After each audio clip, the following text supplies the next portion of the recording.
Hi, Disney fam. Welcome back. My coworker brought me a New Year's gift. And while it's not my normal content, it's still a mystery unboxing of minifigs.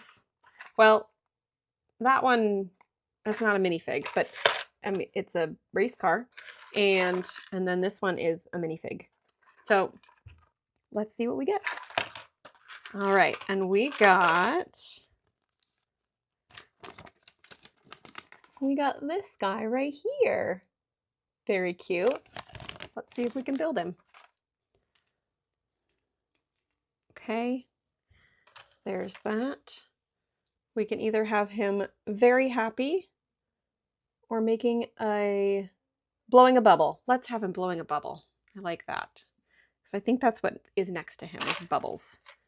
Okay, he's got a little frog costume on. He's got little spots down his back. All right. Can go next to him. Oh, that's really cute.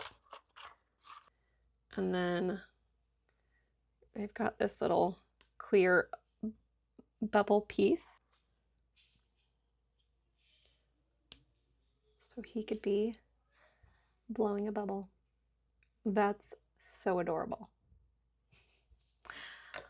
And let's see which race car we got. Is either this one or this one. Let's see in a second. We're making progress. That's what it looks like so far. All right, I'm almost there. I just got to add the wheels. 1, 2, 3, 4. There we go. There is my little race car and my little frog blowing bubbles. Thanks for watching.